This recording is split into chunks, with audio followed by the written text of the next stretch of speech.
빌립보 교회의 그 아름다운 전통은 이제 몇 번을 계속 나누었기 때문에 우리가 이제 빌립보 교회 하면 이제 그런 생각이 딱 들 겁니다. 아, 이 교회가 어떻게 만들어졌고 처음부터 어떻게 헌신했고 처음부터 어떻게 복음에 참여했고 사도 바울이 매어 있을 때 그러니까 감옥에 갇히거나 어려움이 있을 때 복음을 변명할 때 확증할 때 그때에 어떻게 했었는지 빌립보 교회의 아름다운 전통은 그렇게 흘러갔죠. 가장 중요한 것은 복음의 시초부터 복음을 받을 때부터 유별나하게 그렇게 하나님의 은혜를 많이 가지고서 하나님의 복음에 참여하려고 했던 교회였다는 것. 또 한 가지는 사도 바울과 함께 다닌 적은 없지만 사도 바울이 가는 곳마다 마음으로 함께 가서 영적으로 함께 기도하고 그리고 물질을 가지고서 계속해서 도왔다는 것. 그것이 한 번이 아니라 정말로 많이 도왔는데 오늘 본문에 의하면 마케도냐를 떠날 때 한 번뿐만이 아니라 두 번까지도 너희가 나를 도운 적이 있었다.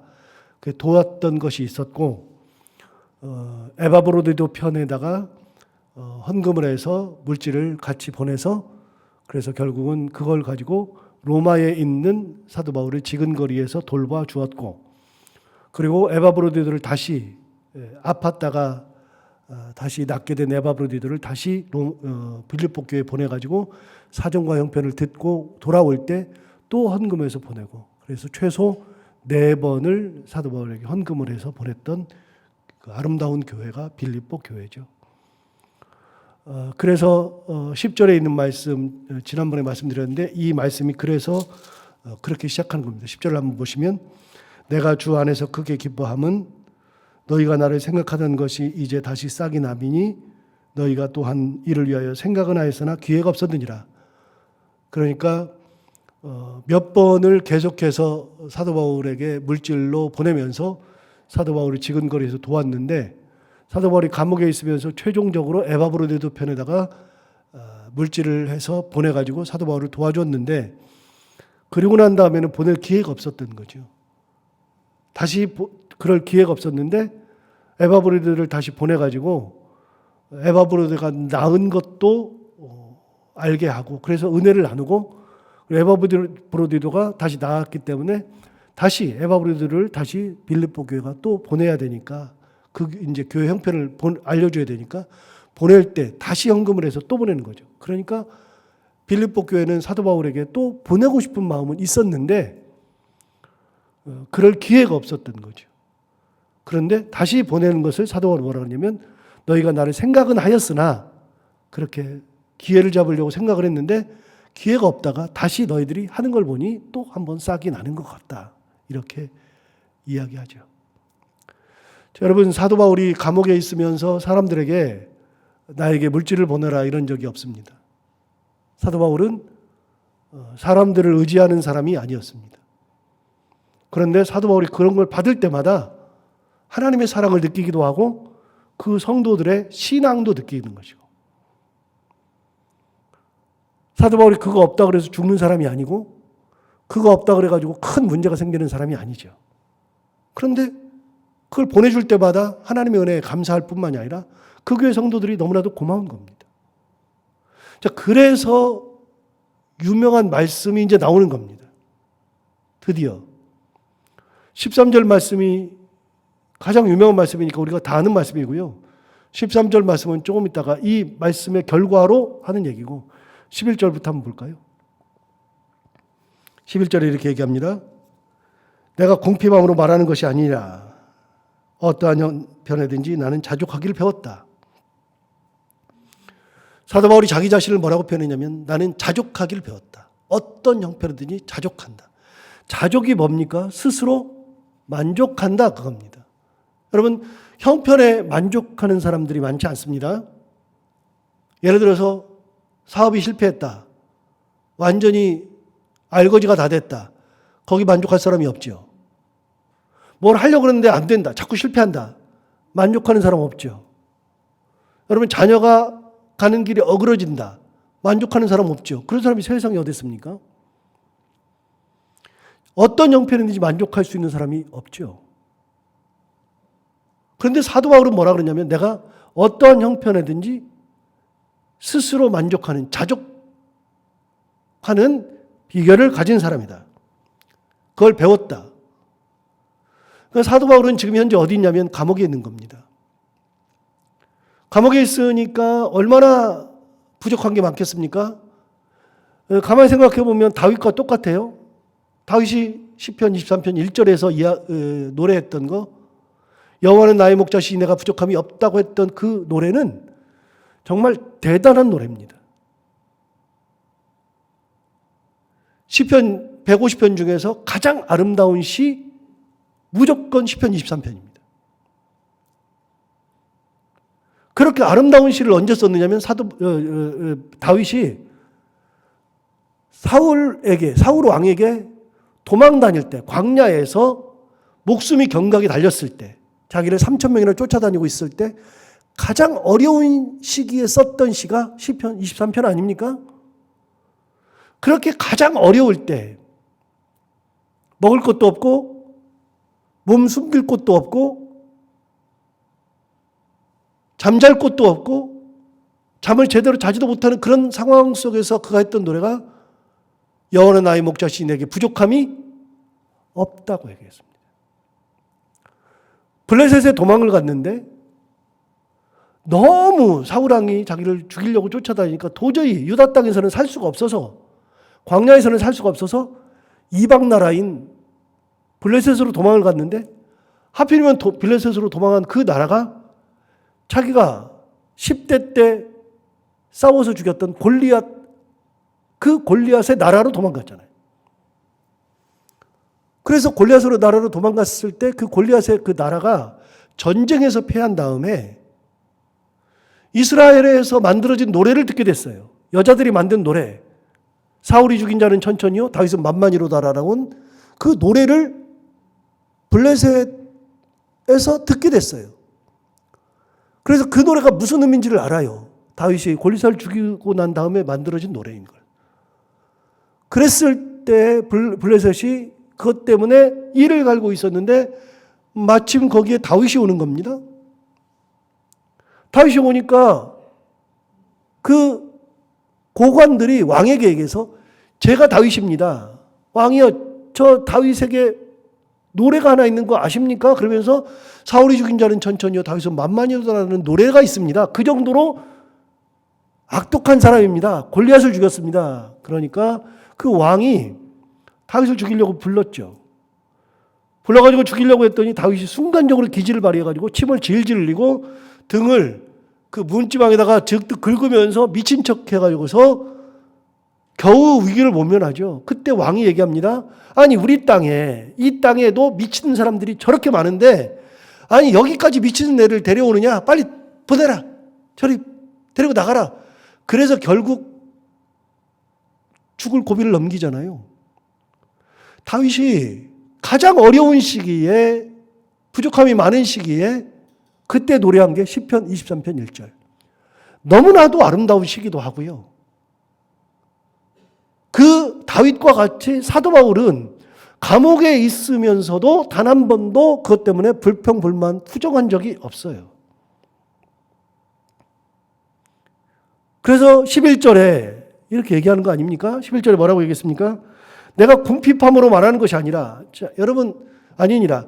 여러분, 그 다음에 뭐라 하냐면, 어떠한 형편이든지 나는 자족하기를 배웠다. 이렇게 얘기를 하면, 편지를 받는 사람들이 이렇게 생각할 거예요.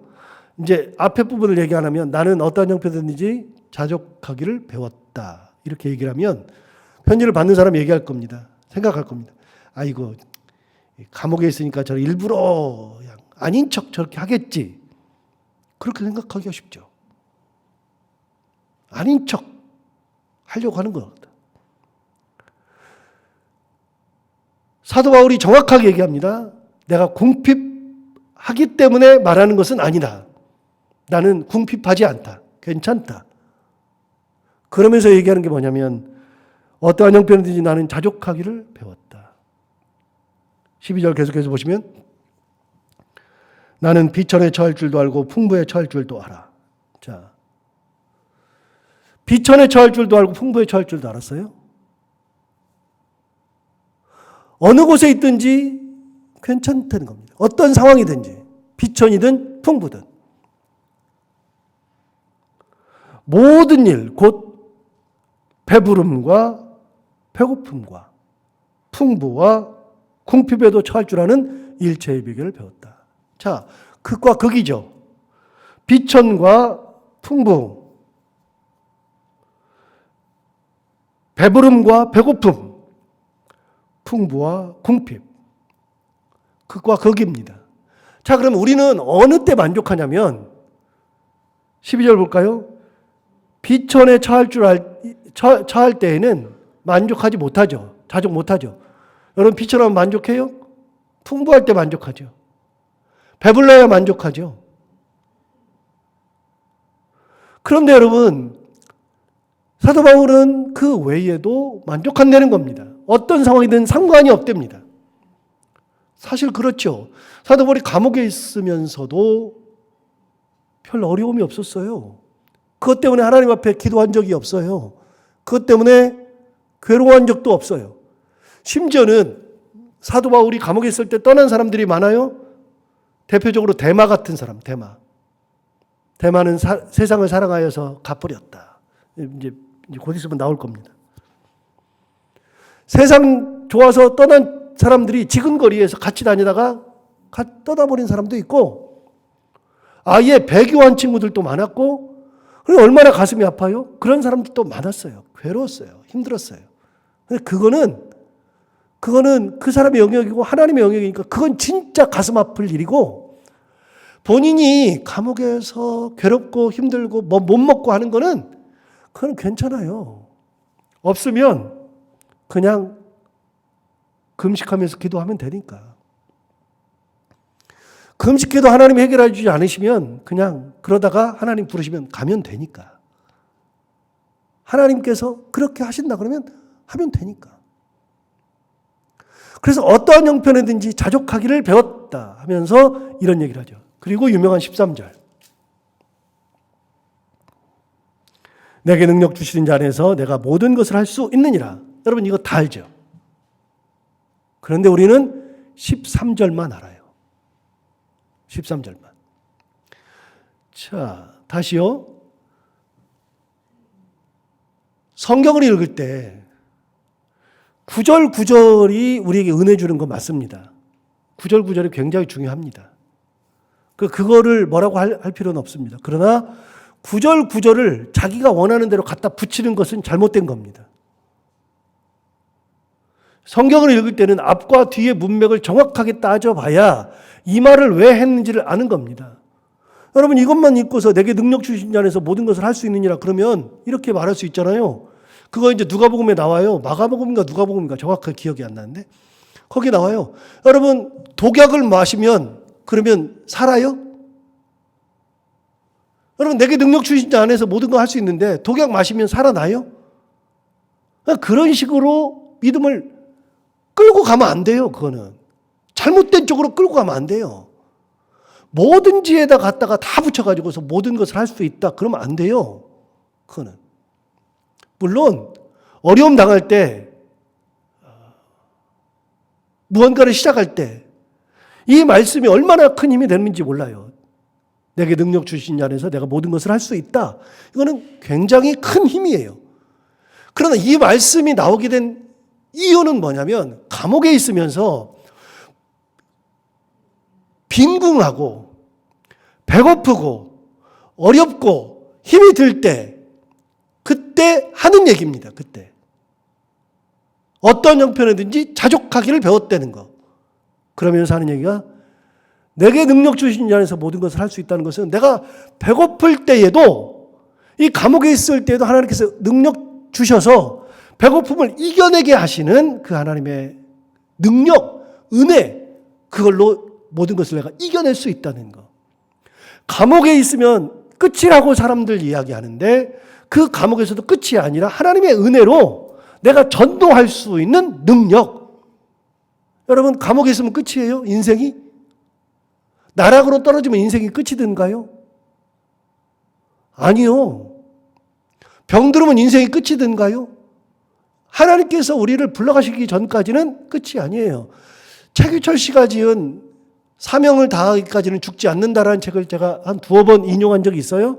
그거 제가 대학 때인가 읽은 책이니까요. 지금으로부터 약 30년 전에 나온 책인데 이미 그분은 한 40년 전에 화상을 입어가지고서 완전히 얼굴이 다 뭉그러지고 손이 다 이렇게 굳어버리고 그래가지고서는 아무것도 할 수 없는 존재여가지고 병원에서 치료하면서 자기 얼굴을 보고서 자살을 몇 번 시도했는지 몰라요. 죽으려고 몇 번을 했어요. 그러다가 이분이 나중에 하나님의 은혜 가운데 다시 마음이 고쳐지고 그 은혜를 가지고서 세상을 다시 시작하면서 완전히 다른 사람이 돼가지고 정상적일 때보다도 더 큰 일을 감당하는 분으로 바뀌었어요. 지금도 활동하세요. 그래서 그분이 하신 말씀이 뭐냐? 내게 사명을 다하기까지는 죽지 않는다. 하나님이 내가 화상 입어서 죽을 정도가 되었으니 우리는 화상 입어서 죽을 정도 되었으면 죽는 게 낫다고 생각할 수 있잖아요. 근데 제가 이 말 하면서도 찔리는 게 만약에 제가 그렇게 화상 입으면 저도 자살하고 싶을 것 같아요. 저도. 그런데 최규철 씨는 그 어려운 것을 다 이겨내고 나서 자살하는 대신에 일을 감당했는데 화상을 입고 나니까 새로운 사명이 주어진다는 겁니다. 여러분 그러면 인생이 끝난 겁니까? 다시 한번 말씀드리지만요. 교회에서 은퇴한 것이 인생의 끝이 아닙니다. 교회 생활의 끝이 아닙니다. 은퇴하는 순간부터는 또 다른 사명이 나를 기다리고 있습니다. 어떤 사명이 기다리고 있느냐? 직분자로서 하지 못하는 사명들을 얼마든지 감당하는 겁니다. 기도의 사명을 감당하는 거고 나눔의 사명을 감당하는 거고 이제 큰 어르신이 되었으니 사람들을 행복하게 만드는 사명이 주어졌잖아요. 어려운 일 당한 사람한테 가서 한마디를 하는 것이 큰 위로고 그게 하나님께서 주신 내 사명이고 힘들어하는 사람 가서 위로해 주는 거 가서 물질로 조금씩 도와주는 거 사람 마음을 행복하게 만드는 거 좌절했을 때 일으켜 세우는 거 그런 게 다 사명이죠. 그리고 내가 죽을 때까지 내 자녀들을 하나님의 은혜 가운데 세워놓는 거 가정을 온전히 이끌어주는 거 그런 것들이 전부 다 사명이죠. 여러분 감옥에 들어가면 끝입니까? 아니요. 사도 바울이 감옥에 들어갔을 때 감옥에서 감당한 사명은 전도의 사명도 감당했습니다. 거짓말 같죠? 진짜 그렇습니다. 훌쩍 뛰어넘어서 어디로 넘어가냐면 21절로 넘어가 볼까요? 21절로. 그리스도 예수 안에 있는 성도에게 각각 문안하라. 나와 함께 있는 형제들이 너희에게 문안한다. 자, 나와 함께 있는 형제들이 누구예요? 어디 있어요 지금? 여러분 빌립보 교회에다가 이 편지를 쓰는데 나와 함께 있는 형제들이 너희에게 문안한대요. 그러면 나와 함께 있는 형제들은 어디 있어요? 로마에 있죠. 얼마나 멀어요? 그 멀리서도 빌립보 교회를 성도들을 위해서 문안해요. 그게 아니라 그 다음 뭘까요? 22절. 모든 성도들이 너희에게 문안하되 나와 함께 있는 사람 모든 성도들이 너희에게 문안하되 특히 가이사의 집 사람들 중 몇이니라. 자, 가이사가 누구죠? 가이사는 줄리어스 시저입니다. 시저. 우리가 잘 아는 줄리어스 시저인데 여러분 줄리어스 시저가 누구냐면 로마의 황제들을 다 시저라 그랬어요. 원래 로마는 이제 황정 이렇게 그 황정 국가가 아니고 황제가 다스리는 국가가 아니라 로마는 원래 이제 공화정입니다. 공화정에서 몇 사람이 돌아가면서 계속해서 이제 맡아가지고 그 사람이 이제 임기가 1년밖에 안 됩니다. 장기 집권하면은 독재로 넘어가니까 독재를 방지하기 위해서 공화정을 채택했습니다. 그러다가 이제 줄리어스 시저가 등장하면서 BC 63년인가 그때쯤 줄리어스 시저가 등장하면서 로마를 통치하기 시작합니다. 시저가. 그래서 그 다음부터 황제의 이름에는요 무조건 시저를 다 붙였습니다. 무조건. 시저를 다 붙였기 때문에 예수님 이 시대는요, AD 아닙니까? AD고, 사도 바울이 활동할 때는 약 60년이, AD 60년이니까 약 100년이 지났잖아요. 시저 이후로. 시저가 죽은 지가 언젠데요. 브루투스한테 칼 맞아 죽은 지가 언젠데요. 그런데 모든 황제들한테 다 시저라고 붙였습니다. 그 시저를 중국 사람들이 성경을 쓸 때 시저라고 못하니까 그거를 한문으로 쓸 때 시저를 가이사라고 번역한 겁니다. 그 가이사라고 번역한 걸 지금도 우리가 쓰고 있어요. 그러니까 제가 성경을 보면 답답한 게 이런 것들입니다. 도대체 왜 가이사라 그래요? 가이사가 세상에 어디가 있어요? 가이사는 없고요. 시저죠, 시저. 성경을 번역하면서 이번 개역개정판도 번역하면서 웃기는 번역들이 꽤 많아요. 이런 것들은 시저라고 번역하면 참 좋은데 그렇게 안 했으니까요.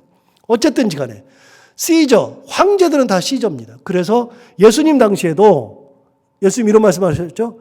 가이사의 것은 가이사에게, 하나님의 것은 하나님에게. 그 예수님 때도 가이사 그랬습니다. 근데 사도 바울이 활동하는 이때도 가이사라고 얘기하죠. 시저 얘기하는 겁니다. 시저. 시저가 누굽니까? 황제입니다. 황제. 누군지 모르지만 황제죠. 이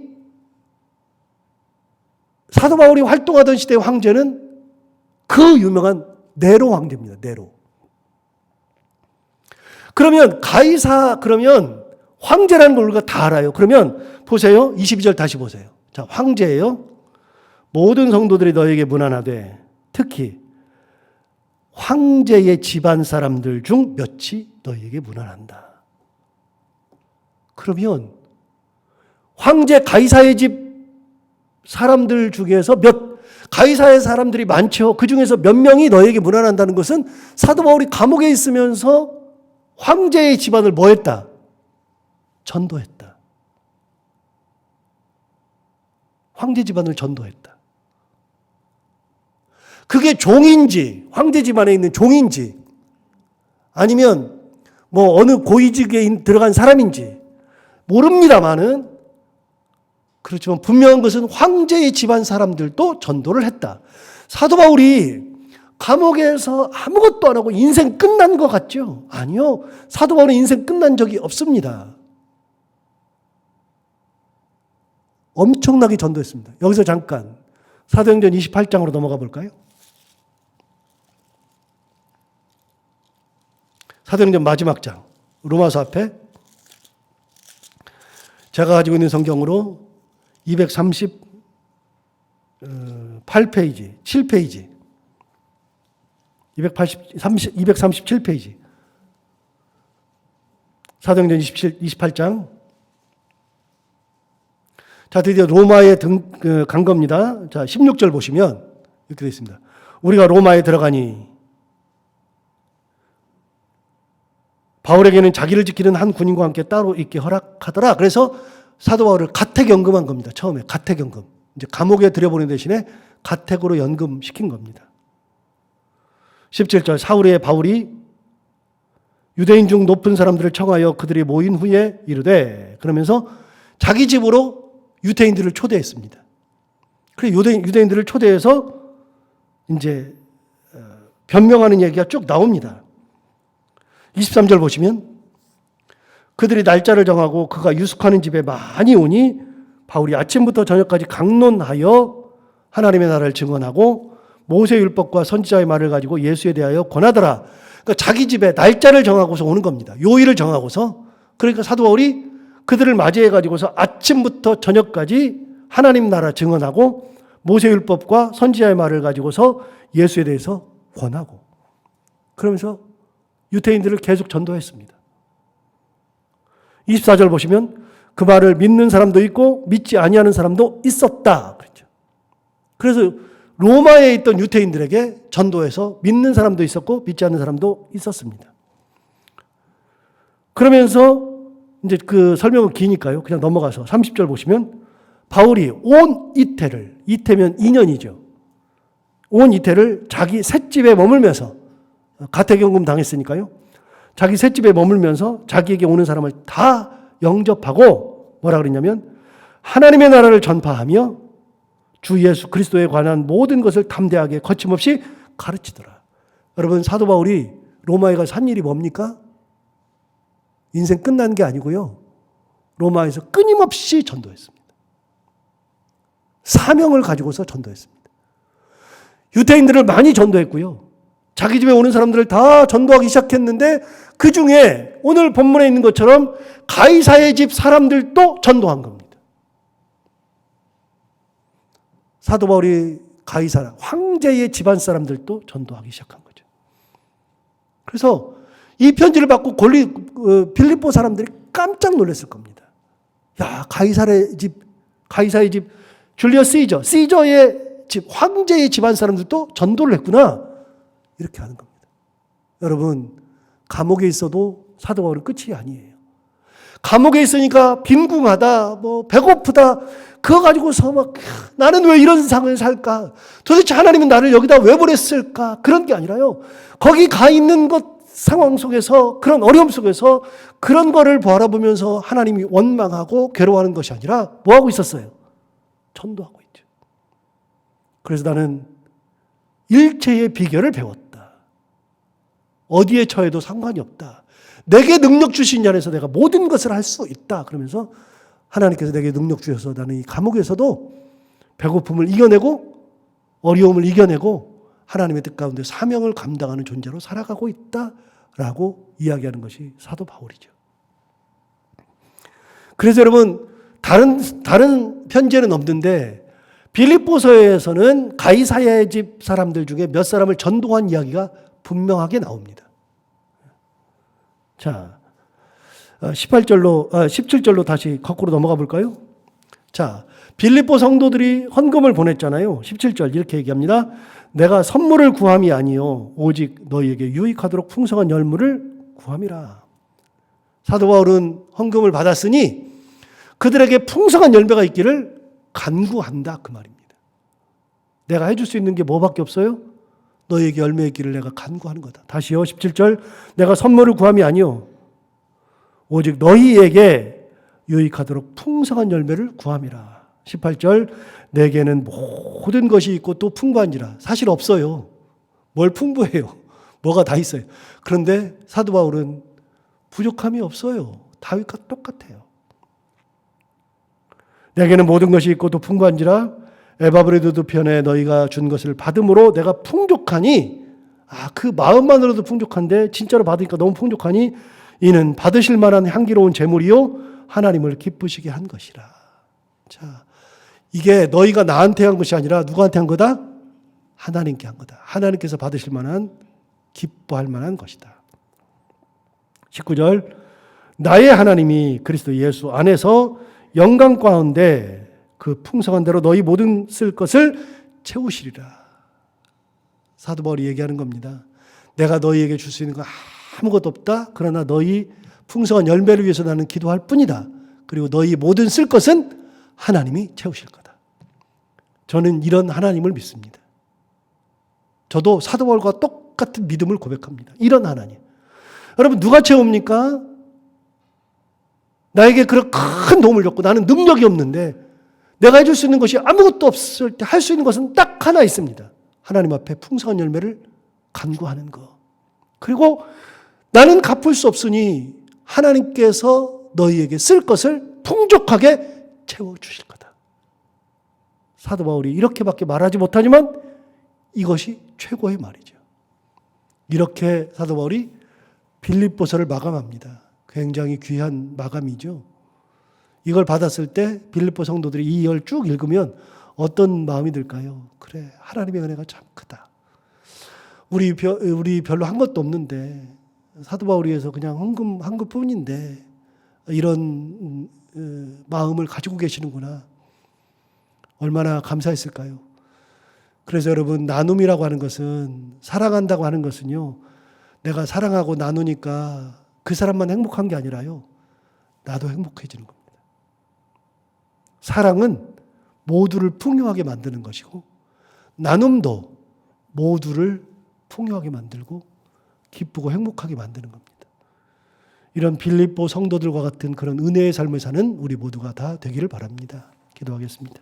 하나님 아버지 감사합니다. 빌립보서를 읽으면서 참 많은 은혜를 받습니다. 하나님 아버지 우리도 그런 교회가 되게 하시고 그런 삶을 살게 하여 주옵시고 사도 바울이 갚을 수 없어서 너희에게 풍족한 열매 맺기를 원한다 고백했는데 그런 고백을 했던 것처럼 하나님 아버지 우리도 그런 고백을 받을 수 있을 만큼 성숙한 성도들 교회 다 되게 하여 주옵시고 하나님의 은혜 가운데 살아가는 저희들 다 되게 하여 주옵소서.